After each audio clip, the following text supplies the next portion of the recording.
Welcome. This is Amy Milne, and I'm with the Quilt Alliance, and I want to welcome you to this week's Textile Talks. The topic today is studio stories, maker spaces that work. And we always start with a little music because we're going to be playing some video that has sound later, so we want to make sure that you have access to your volume settings in case it's so the videos that we are going to show were recorded via Zoom, so that some of the audio is, it varies in levels, sound levels. So sometimes we've done our best to equalize it, but just be prepared for that. So the first thing I want to do is thank our sponsors. Textile Talks is sponsored by a really generous group of industry sponsors, and I hope that you'll get a chance to visit their websites and patronize them because they're putting their support behind this this series, and we're really grateful to have that support. Today, we're going to do two things. We're going to watch and listen to artists that have been interviewed for the Quilt Alliance's StoryBee project, which is a web-based interview program that we designed just for our members. So we're going to listen to, I think, 15 excerpts from the StoryBee interviews, and then we're going to pay a live visit to Earamichia Brown and Leslie Tucker Jenison in their workspaces. And hopefully we'll have some time for questions. And if you're a Quilt Alliance member, you're familiar with StoryBee. We've done it for about, gosh, a year and a half now, I think. And what happens is we send you each month a full-length StoryBee video, which is an interview with our host, Frances O'Roark Dowell. And you have access to that interview, but also all 31. We've done 31 interviews in this series. So what I'm going to play first are compilations of snippets from 15 of the StoryBee interviews. And in the first video, I'm going to give you, it will give you an idea of where these artists work, not only where they live and where their studio is geographically, but what kind of studio it is. They'll give you a, sort of an introduction to their space. And the second one focuses on how the artists use their studio and what makes it work for them. I think that the artists will speak for themselves. The variety here is incredible, and you're going to recognize a lot of these people, and some maybe you don't. So I'm going to play the videos, and then after the videos, we'll take just a second break to sort of take it all in, and we'll move to visiting Earamichia.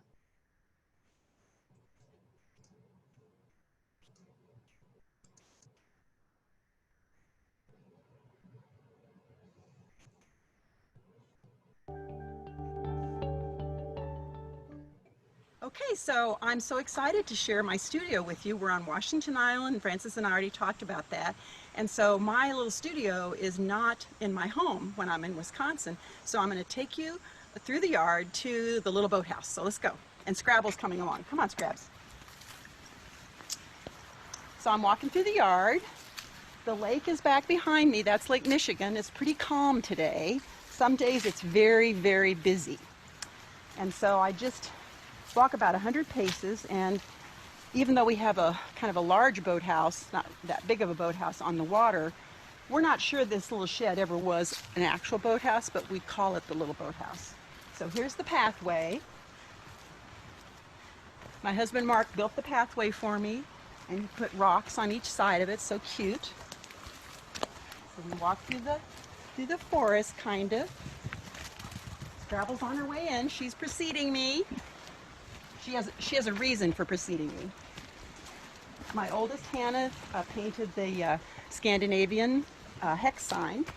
I'm not sure how authentic it is, but I love it. And so in we go. So this is it. It's not real big, and of course before I go on I have to give Scrabble her cookie. Here you go. Here you go. So I'm not sure just what size this is. I mean, maybe 20 by 25, something like that. Hi again, and welcome to my studio. This is my main workspace. I do have an overflow space for some additional fabric, so don't think I'm that frugal. We're in our cabin at mouth of Wilson, Virginia. We're barely 3 miles across the North Carolina state line.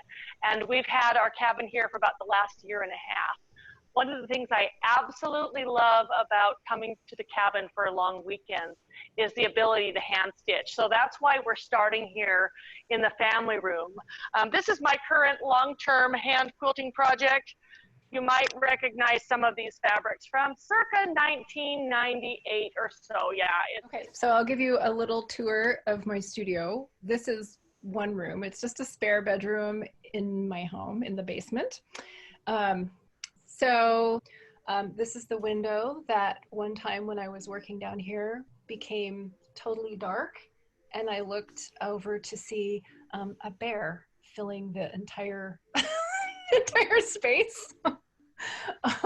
So I do live in Alaska. I have a backyard that hooks up to a green belt, and I have animals in the back quite a lot. Usually moose this time of year because they're making decision where they're going to give birth, and often it's in our backyard. And here we are. This is where the writing happens. This is another quilt I made. Let's see, I made this one when I was in graduate school studying quilts at the University of Nebraska. So I think this is from about 2002, I believe. And this is my desk where I am trying my best to stay focused and working on my writing project. I'm also busy preparing these days to teach remotely this fall at Westchester University. So I'm converting my courses and getting lots of stuff ready. And it was actually just yesterday that me and my son exchanged our spaces. So we have this huge room in the house. So that part of it is his bedroom that I'm not supposed to enter, but I do enter it once in a while because it's open. But this part is my studio because it's larger and more airy and more light. So I just have one table right now. So all the bags that you see, please don't see them because I don't have shelves right now. So I'm just dumping everything into bags and putting it under the table. And that's here we are in my studio. Should I give you a tour? Yeah, we would love that, please. All right. It's a big old design wall. Here's where I sew. Now I'm in my studio. I say studio very loosely because I helped to care for my 97-year-old grandfather. We moved into his home to make his quality of life for his last few years as high as possible. And so I work in a very small space. I'm actually in my bedroom. This is on one kind of third of my bedroom. And you see it's set up a little bit like a studio, like a studio for shooting, and that's because that's what it is. This is also where I shoot my YouTube videos. So instead of repainting walls and doing a lot of things, I went and tried to do it a streamlined enough process where I can make it still usable for actually creating and sewing and designing, but also be able to convert easily for shooting for my studio. Bye-bye. So, welcome to my studio. This is my space that I enjoy being in a good many hours every day. And let's go look at my sewing room. Actually, I call it my nest. I get freaked out with the word studio. It's my nest. It's where I hang out and play when I'm not on the road. Come on, let's go. This room was originally my daughter's bedroom. And when we added on my sewing space, she became homeless for about 3 months. I told her she lived in the hall, okay? The hall is 10 feet, that's it. I told her I'd buy her a TV if she would become homeless because I wasn't going to give up my other studio. And she said, sure, she would do it for a TV. I got her a 12-inch black and white. That's when she learned the art of negotiation. So what we did was we went through her room and then we added on just under 500 square feet. If it was 500 square feet, I would have to pay more taxes. So we kept it like at $498 or something like that. So hey everybody, welcome to my studio. Let's start with the coolest thing, I think, which is this 125-year-old Egyptian market door. That's the entrance to the studio, and I got it on a slider, so it opens like that, and then we go into the studio. Okay, so here we are at the entrance to the studio, and so come on into my studio. So one of the things you'll notice is that I have a fabulous view out one side. Well, of course, there's a lot of reflection today. Out one side, you see that we have the forest and my fabric and my work wall and my ironing table. And out the other side of the studio, we have a beautiful view out over the water of the Puget Sound with our bird feeders in the foreground.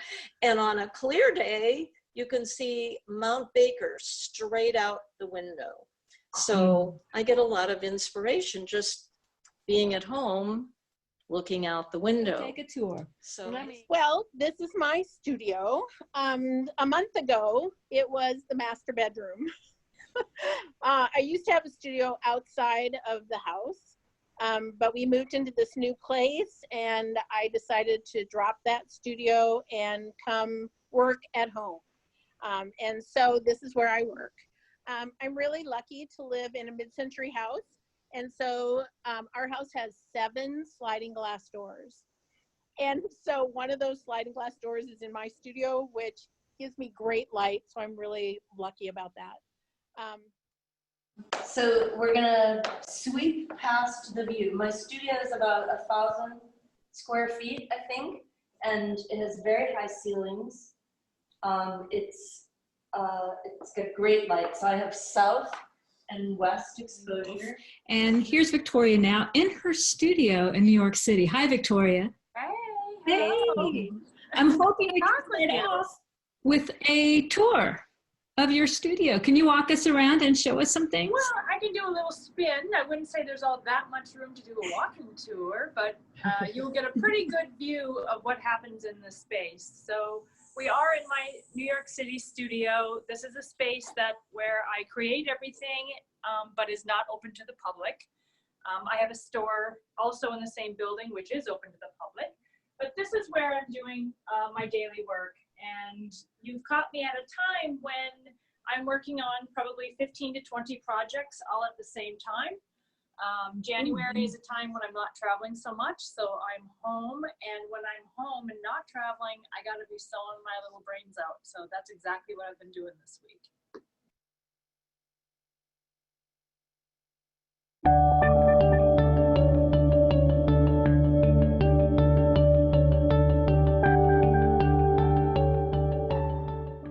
And I think you can see a corner of this part of the room. When I shoot my YouTube videos, it usually gets covered as well. But that's actually my shipping station. So my printer for labels, my Dymo printer, my scale sits over there until I use it. We're going to have to take it down. So when Quilt Alliance asked me to do this for StoryBee and to show my space, I'm like, well, I don't really have a beautiful, area that is super inspiring and all of that, but I really wanted to show it to all of you because I wanted to show you that A, we can make beautiful things in small spaces, and A, we can do a lot and make the best out of the spaces that we have as well. So I create all my, when I develop my clammy templates, my rulers, when I do patterns, fabric design, it all happens in this little space in here. Do you think there are actually advantages to having a smaller space than a huge studio? I think that any time you have a situation where you have limits, it forces you to be way more creative. Right. The real quilt making, it happens here. I just have this is a Janome Gem Gold. I believe I bought it in 2001 or 2002. It's a real simple utility machine. It's small, it's portable. It shows a great straight stitch. It doesn't have anything digital. It doesn't have any bells and whistles, but it stitches. And I can move it around. I can store it in the closet. It doesn't take up lots of room. It's been a great machine. I've been having it here next to my desk for the last while I've been working on those quilt blocks and also trying to get my daughter sort of acclimated to using the sewing machine as well. So if we come around here, now you're looking at my part of my fabric storage. I do organize my fabric. I should get back in here. I do organize my fabric by color, but also by type.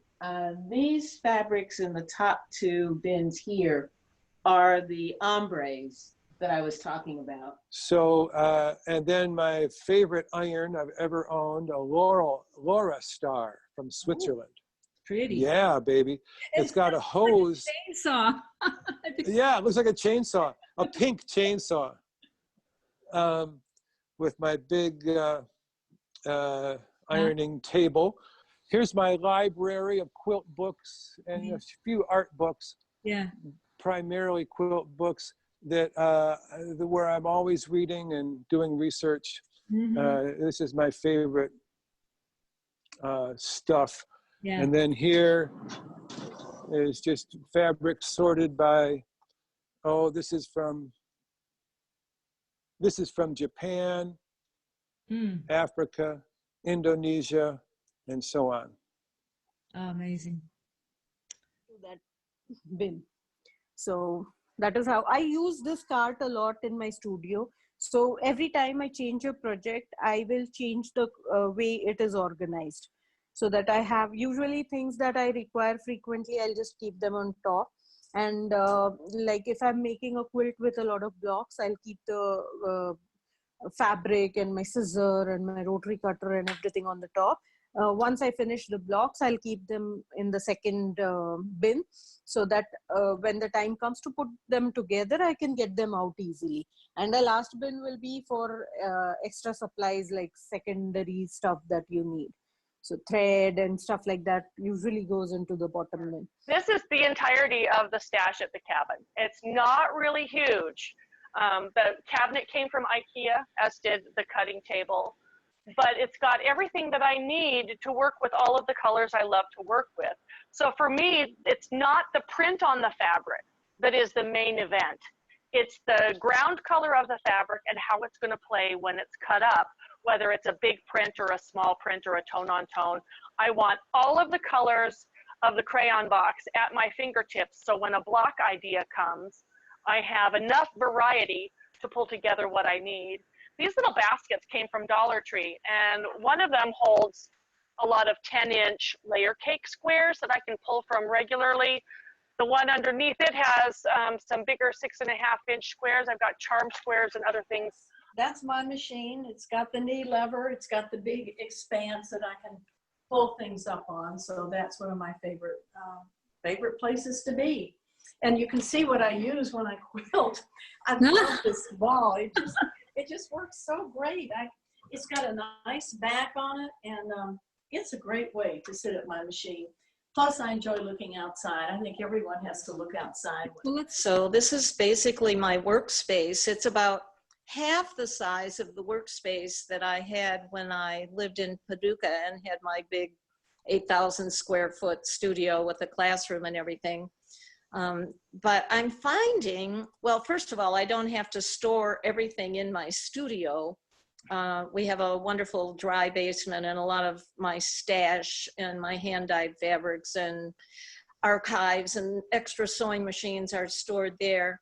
And then also I'm finding that having my tables and equipment stored very close, well, not stored, but located very close to each other is sometimes very convenient, because I can use two work surfaces at the same time. That I have all of my equipment stored in and labeled so that I actually know what's in the drawers, because they all look exactly alike.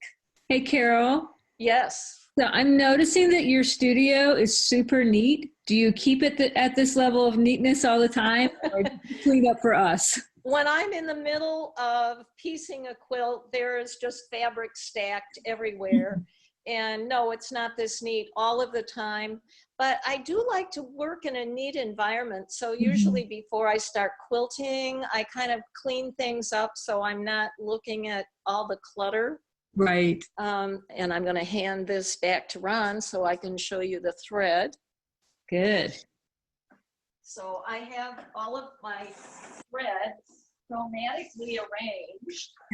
This shouldn't surprise you by now. You know I'm into gradations, right? I have all my thread in these drawers that are right here behind my machine. And I have a backless stool instead of a chair so that I can just swirl around. Nice. And get my thread out of the drawers when I'm changing thread colors. And my studio is not very big, but I try and set up an efficient workspace. In the center, I have my cutting table, and there's a desk kind of underneath, if you can see that. And that's kind of my craft foam area. So I cut and work here. And then, you know, storage is so important, and I like to be organized. I just put in these cabinets last week because I moved from a reasonably big studio into this little bedroom, and I gotta have places to put stuff. People always ask me, does my studio actually look like this all the time? I was going to ask you that. So I really can't work in chaos. I clean up my studio at the end of the day every day so that I can start fresh in the morning. So this little corner of my studio is my storage space. And so this closet on this side is actually my clothes because there's not enough room in the other bedroom. My husband has his clothes in our actual bedroom. But this side is my fabric storage. And I just use this one closet, and I have 2 IKEA shelves in there. And I don't have a gigantic stash because I really don't want a gigantic stash. I'm a minimalist, but at heart. And I really don't want fabric in my coffin when my kids bury me.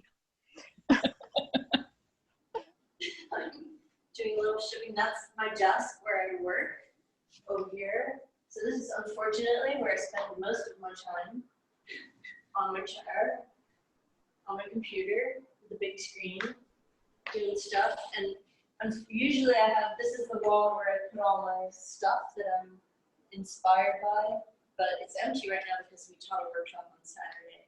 So I took everything down. This is the library-ish. So I have these old shelves that I took from my other building. They weigh about 1,000 pounds. They're also on, we didn't talk about the wheels. Everything's on wheels in my studio so that the space can be flexible. Locker storage, I got this in Rhode Island. It's great, but they're squeaky. What? Oh yeah, it has, this is where I keep miscellaneous items like string for wrapping up fabric bundles and labels. What was that? Is that old, or was it made specifically just to be very cool storage, or is there a story to it? It's a vintage gym locker, and I had 2 of them. I sold one, but they took all the 13s off. Oh, really? Because they're bad luck? I guess. So the first thing that you're going to notice is the table. My sewing table is custom made, and it really was built around the storage units from IKEA. I've got my sewing machine on one side. Because the table is high and I'm sitting in a high chair, I have a stool on the bottom that is for my foot so that I can reach the pedal at the bottom. One of the coolest features I've got on my table is this little button right here. When I hit it, watch what happens. Wow. So I can lower everything down to a normal sitting height if I want to, or I can keep it up high. You know, the surprising thing for me is that I keep it up high most of the time because I'm comfortable in the high chair, and with the stool at the bottom I can reach the pedal.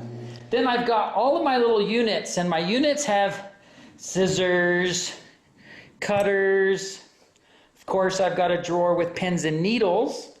And then I also have my favorite drawer in the studio, which is my sticky stuff drawer. It has glue and tape and Velcro, and anything that sticks goes in my sticky stuff drawer. Anyway, that's my studio. I love being here. It's not the world's greatest space, but it's my space, and I love it. I hope that you have a great space that you can work into. Well, so that's the little boathouse, and I hope you've enjoyed visiting. Scrabble has enjoyed being with you, and happy sewing. And we'll just open the door over here and listen to the lake.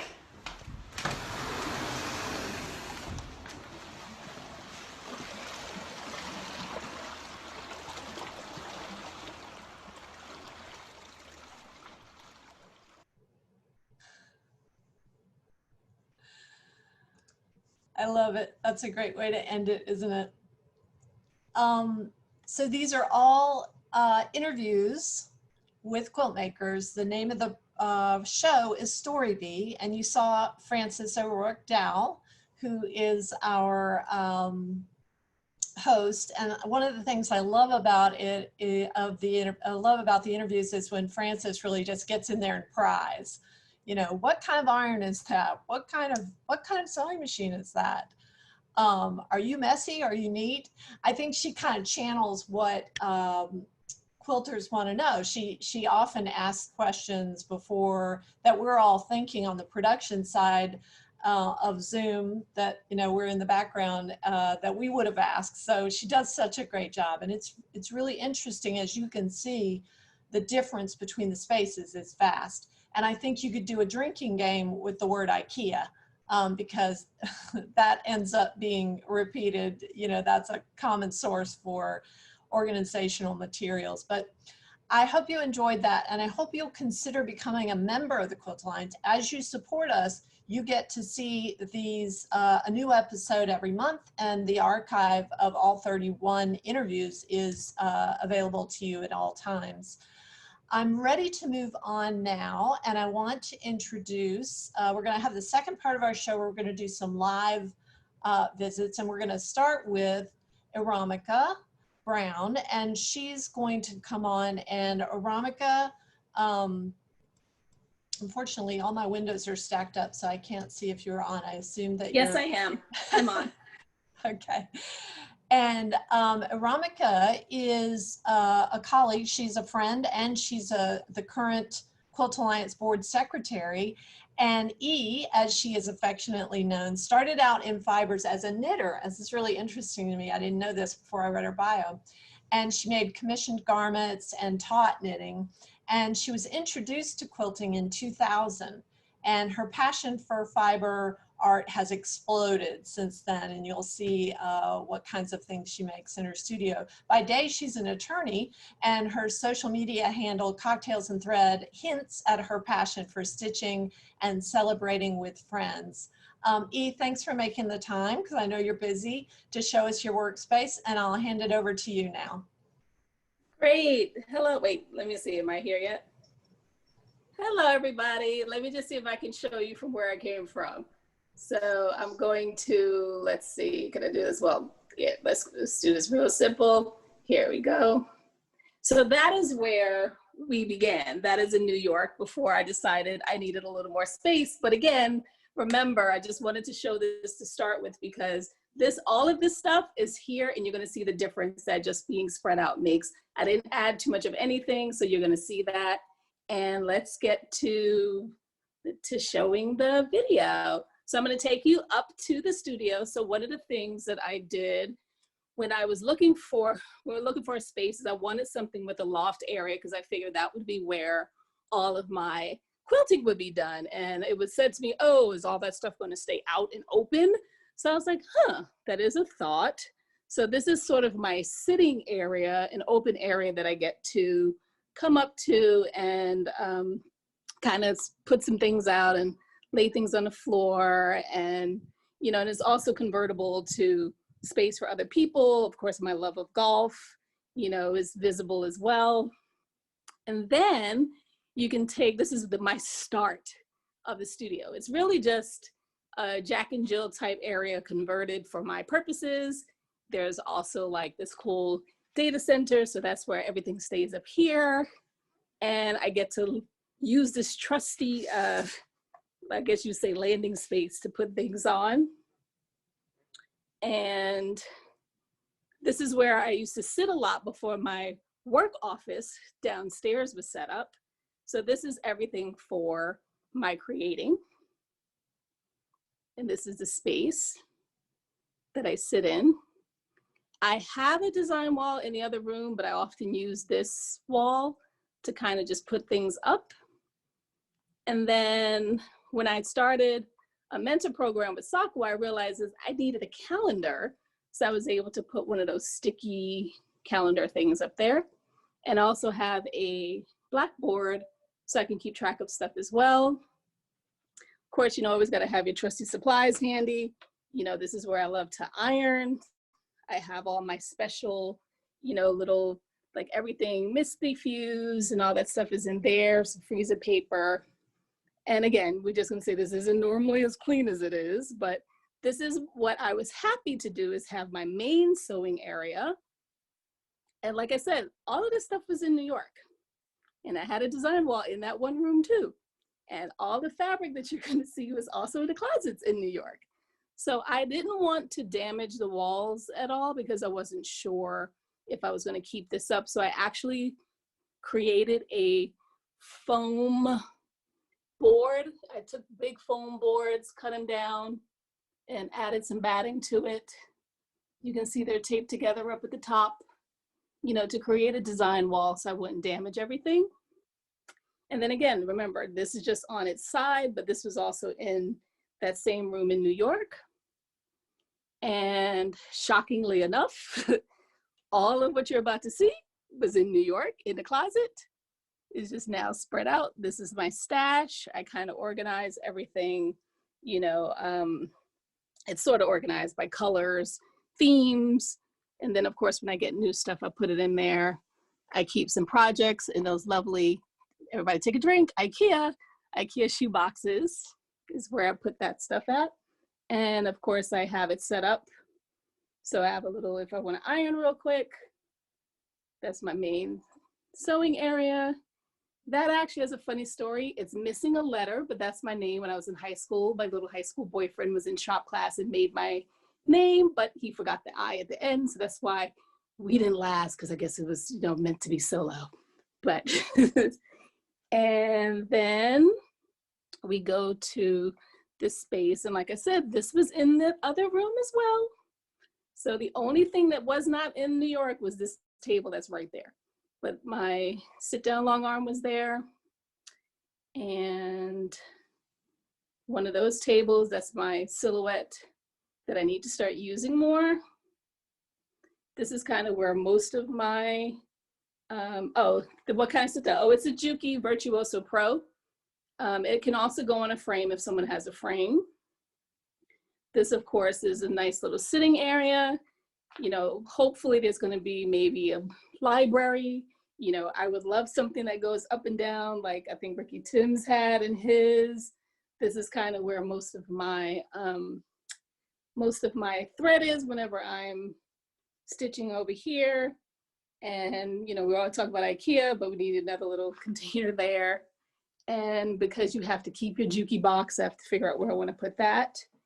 And of course, luckily, there's space. So there was supposed to be a pattern to this where things would be, you know, hung up, you know, so this is like the extra overflow of things. And let's see. And then of course, because with Jack and Jill, you also have your trusty bathroom available. And let's see, I have some more time. So let me think of something unique that I like about this space. Because of course, if we thought of a fantasy land, excuse me, I'm like going back and forth. So if we thought of a fantasy land, one of the things, oh, and I'll give you a little peek. it's actually organized under here. Ooh, sorry. I see the motion sickness, forgive me. Here we go. It's actually not crazy. Things are in bins. It's okay, I'll slow down some. I know I kind of go fast. That's that New York pace that still hasn't left me yet. And E, can you turn your camera horizontal? There we go. So yeah, so we have that. So again, this is my majority of where I sit. This is the space that I enjoy the most. This is where I keep a lot more extra threads. Like again, everybody has the threads. These are the ones that we have. And I think I was going to say what I thought was unique about this space is that even though it's coming from New York, you do still have all these trusty little cubby areas and space for you to be able to do some work. And you get to close the door when you're done, which was the key thing for me, is being able to close the door, you know, because I don't necessarily always want to be available and/or see all the stuff that's flowing out. I do keep an extra little stash. Amy, I don't know if you'll remember, those were things that I got from the fabric scrap bin when we were in North Carolina. I do. And let's see, coming back out here, what I do like, and one of the things I did think of about this space was I wanted something that forced me to get up. So that's why I have the main iron out here, because I wanted to have to force myself to get up so I wouldn't be, you know, sitting down and everything at my fingertips at the same time. And if I had a fantasy dream place, I would want a long arm also. I would want a long arm, my sit down. I'd want the best, what is it, those kangaroo type cabinets that that actually seems like it has a function for every single solitary thing in there. That to me would be ideal, because I think if you know, there is space that can be utilized much better. And so I think for me, that would be what I would want most to add to a space like this. And I think, and yes, I think everyone's space is different.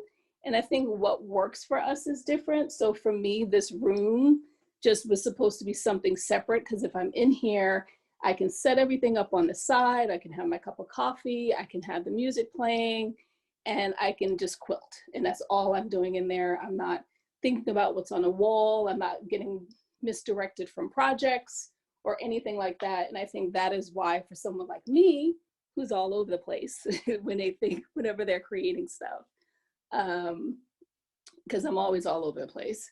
I think for me, that was important because it allowed me to just focus on one thing at a time. And this is my bin. Like, I know everyone has those other bins, but this is where I pull most of my thread from at any given time. Not what you guys see in that drawer that was in the other room. That's more for when I'm sewing. But yeah, so this is my favorite stash of colors. Notice it's like a little crayon box candy. And I think the one thing, oh yeah, now that we think about it, fantasy. I want a wet room. That would be my fantasy. I thought about it. For all my painting and all of that stuff, I want a space to actually paint and dye and do all that other stuff. That's what I would want. I'm gonna show you guys where my current paint stash is, so you can see how I've not allowed myself to come out. So if it gets beyond that, then we have a problem. So right now, everything that I use to paint is in this one cubby right there. If it becomes more than that, I cannot do it. Restraint, self-restraint. Yes. So, and someone had asked about what was my Juki. I have a Juki TL, the regular one, and then I have a sit-down Juki Virtuoso. And we'll finish in this space. What I like about here is, again, it's transform. You can transform it. I had people come down and we had our little mini retreat. We were able to set up tables here. Everybody was able to be in that space. That's kind of what I had it for. get a little view downstairs. And then the other thing, as we close out, is you get the view from up here. Oh, nice. Yes, and gotta have the golf area. Oh, thank you, E. That was great. And I'm sorry for the dizziness. I know I was moving around everybody. That's okay. I think you inspired and also perhaps validated a lot of people who do not feel like their space is, you know, it really works for them, but maybe it's not the pristine, perfect space, but it really, the point is making it work for you. So thank you so much. And I will say thank you for getting me to clean up my room. As I said, it's a new superpower. Thanks, E. All righty. So Leslie Tucker Jenison is next. Hi, Leslie. Hi, how are you? Good. Thank you so much for being here. I want to introduce my friend and former Quilt Alliance board member, Leslie Tucker Jenison. So see, if you become a board member, we ask a lot of you, but usually it's fun. It's always fun. But I wanted to just give a quick introduction for Leslie. She was inspired to quilt by her grandmother, if this is right, on your father's side, and in the early 80s, and received mentoring from a fellow nurse. Leslie used to be a nurse. That's how she started her career out. And this fellow nurse was a quilt maker, and it inspired her to learn and keep going. And her work has included everything from traditional bed quilts to objects for the wall. And her current work, which you may be familiar with if you're following her on social media or just know her work, it's sort of blurs the line between those two categories and functions as both. So thank you so much, Leslie. I'm going to turn it over to you. Thank you for having me. It's just so fun to be here. I think one of the things we all as creators like is, in addition to seeing the kind of work we each make, I'm always curious about people's spaces. So I'm happy to show you mine. I'm going to switch the camera around and tell you just a little bit about my space. We moved into this house. We moved to San Antonio. I live in San Antonio, Texas. We moved into this house in 1997. We moved from Kansas. I'd been a lifelong resident there. So it was a huge shift, just a big paradigm shift for me. I gave up my nursing career, and when we moved here, one of the things I said was I was going to dedicate more of my time to making art. And so when we found this house, I immediately claimed this space. It certainly didn't look like this. I wish I had a good before picture. Really, I do. But this was built by the original owner as a second master suite on their house. So this space I'm going to show you, my studio, is a second master suite on the main level of the house.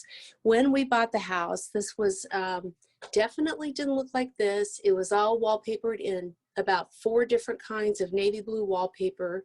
It had horrible carpeting. The lighting was awful. It was sort of that old 80s era halogen. And I'm kind of a night owl, so I like to work late, and the light was horrible. The first thing my husband did was bring a bank of studio lights in here, and we bounced the light off the ceiling, which helped. But in 2015, we gutted this space and I remodeled it. So I'm just at the entrance of my studio, and I will tell you that every day when I walk in here, I have a ritual. I walk in here, and as I'm walking down my hall, I sort of thank my mother for giving me back the gift of time. The first 6 years I lived in Texas, I was really mostly in Kansas dealing with her as her health declined. So in 2015, we gutted this space and remodeled it. I had been trying to figure out where I could make a studio space that worked better for my needs. And so we bumped this space out in this wall and created these shelves. This was just a long hallway when I first moved in. The main game changer in here for me, and you're going to see this in a minute, I'm going to back up though, the lighting.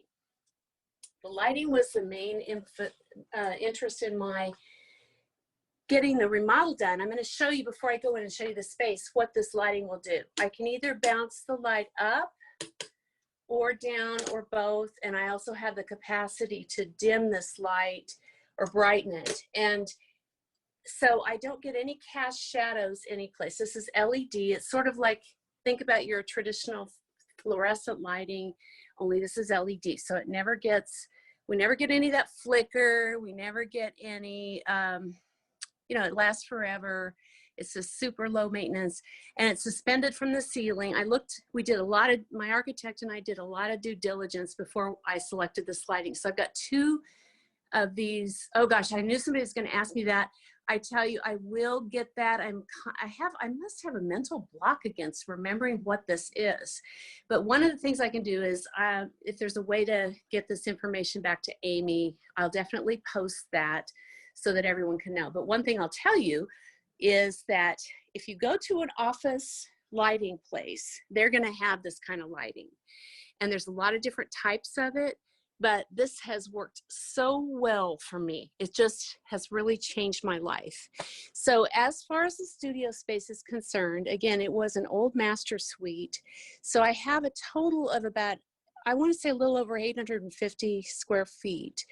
I feel like I've got slightly more than that because I'll show you why. This is my design area.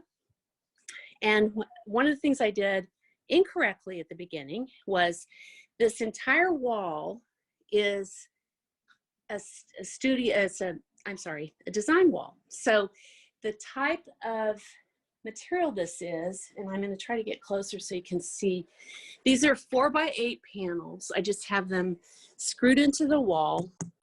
This is Prime Coat. Prime Coat is, I believe, a Canadian product. It's not easily available in the States, but if you Google it, you can find it. I think it comes out of Canada, and we just got a couple of big bundles of it. And then we attached it to the wall. We knocked out a bunch of stuff in here. I won't go into the gory details, but believe me, when we did this studio remodel, we opened a can of worms in this house that was just unbelievable. But anyway, back to the studio. So this is floor to ceiling design wall all the way across. And when I originally did this remodel, I just had it on this one wall.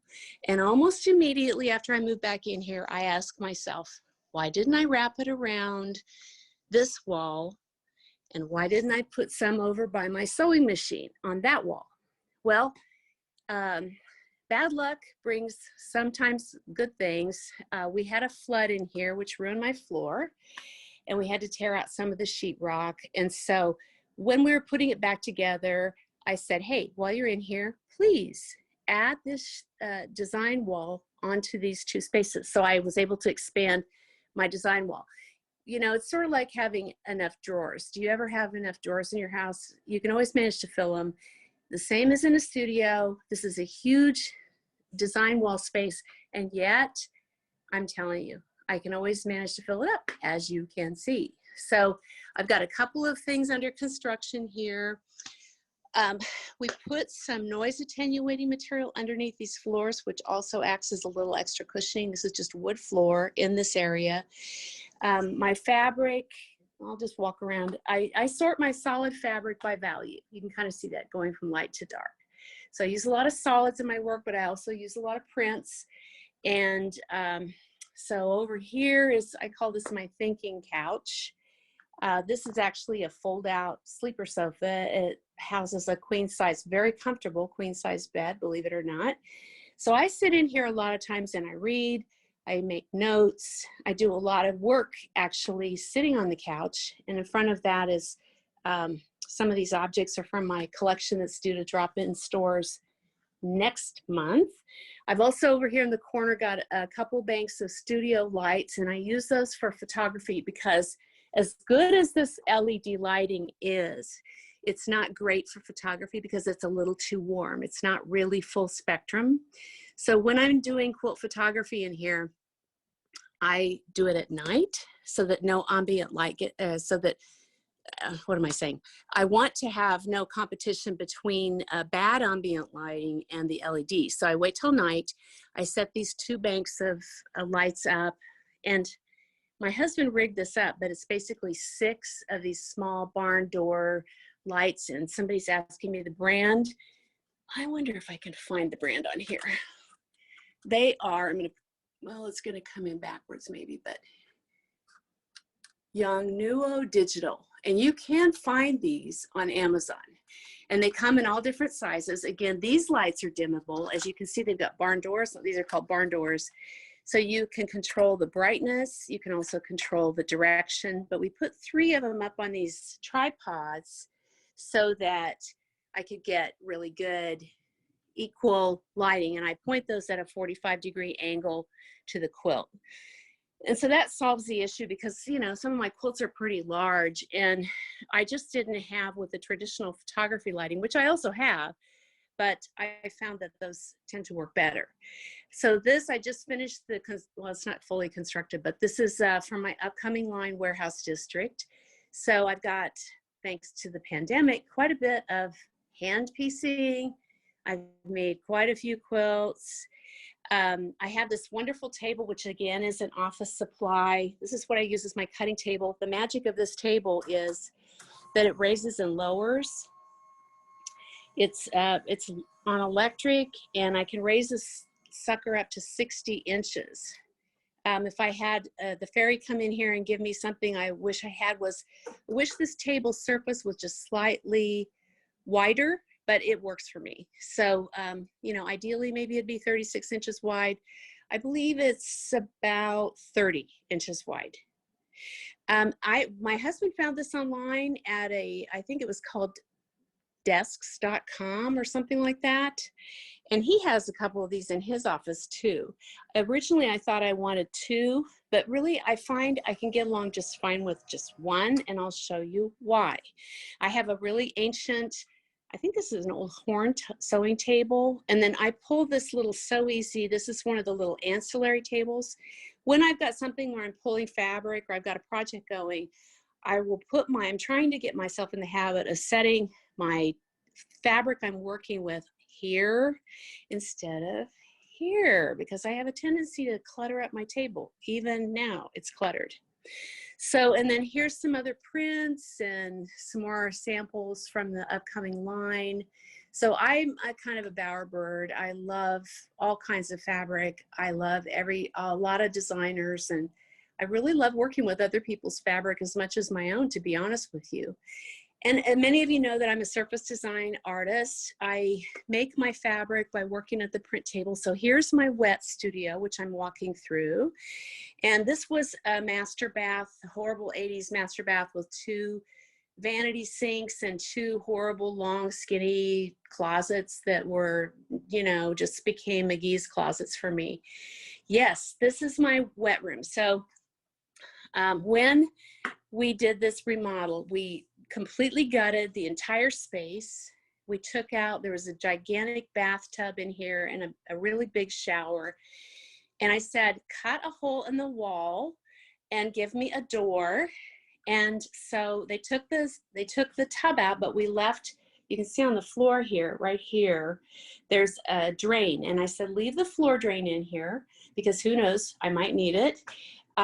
This is the second game changer for me. I had this sink put in, which was such a bottleneck for me as a surface design artist working with silk screens and paint and thicken dye. This has changed my life. This has changed my work life, actually.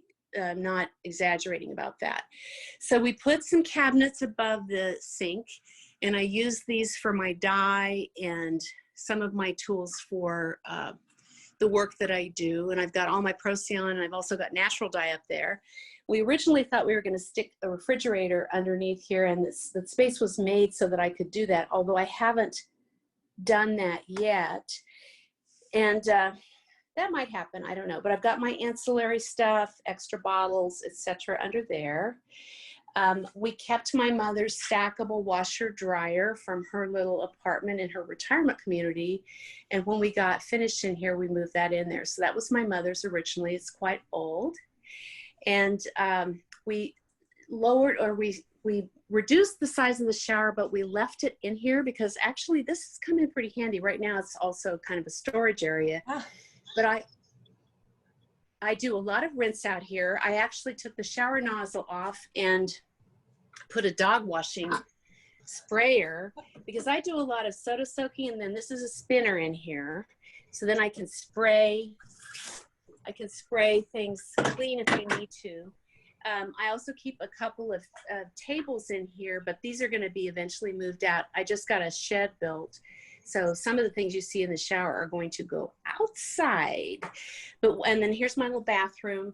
And I have all my mini quilts that we do from our guild auction. And there's a couple of gifts. There's a quilt in there from Jamie Fingal. Some of you know her. And our dear Yvonne Purcella, which was, I believe, a Sakwa auction item years ago. So we had this little weird space left over in between what was supposed to originally have been quilt storage and didn't turn into that. Anyway, I won't tell you what I call these, but because it's inappropriate in the circumstances. But anyway, drawers pulling out, just you do the math. Anyway, I keep this filled with my screens. This has my extra sewing machine that is my backup machine. And I also use that when I go to retreats. This is a work table that functions in a variety of ways for me. I sometimes do printing in here. I tend to do most of my messy printing outside. But if it's rainy or if it's cold or whatever, I work in here. I mostly paint and do other activities for the studio in here. I've got a couple of tabletop washers underneath here, which I put up on my countertop when I'm dyeing solid fabric. And when I'm doing printing, I come out here, and this is the side of the house that has all the stuff hanging off of it. Oh my gosh. Your utilities. I had them pour this, concrete slab, and then there's my new little shed. Oh my goodness. You know, Leslie, I hate to cut you off. We probably ought to wrap things up. You have just made a lot of people very, I'm not going to say jealous, because we're just in admiration and inspired by this space. It's so well thought out, and it's so clear to see how much thought you put into it, but how much you love it, and how I love it for you. Thank you so much. Thank you for having me. I enjoyed it. That was awesome. I want to take this just 1 second here. I think we have just a couple of questions, but mostly Emma answered them. One was, it's more of a comment. I love the multicolor rug, Leslie. And what kind of sewing machine do you use, did you say? That is, in my table is a Bernina 770 QE. Okay. Frances asks everybody, so that is pretty much in line for StoryBee as well. And I want to share my screen real quick before we go and just say, if you liked this program and you enjoyed the StoryBee snippets, please join us. It's only $30 to be a member of the Quilt Alliance. You support our work, and in return, you get this subscription to StoryBee and discounts on events like Quilters Take Manhattan, which this year is Quilters Take a Moment, because we've shifted like many other organizations, and we're doing an event online September 25th and 26th, but also recorded. You can register on our website, you can join on our website, and our contacts here, you can reach me, Amy, at information@quiltalliance.org or at Quilt Alliance on social media.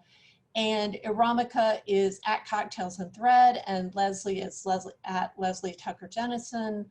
Quiltalliance.org is our website. And again, we want to thank our sponsors for Textile Talks. Thanks, everyone. Thank you, Leslie. Thank you, Earamichia. Thank you. It's so fun to have everybody in my studio. And we want to come down there now. Please do. I wish you could. Yeah, that's what I said, Leslie. As soon as Rona's over, I'm driving down. It's a date, honey. Me too. Bye. Bye, everyone. Thank you. Thank you for being here.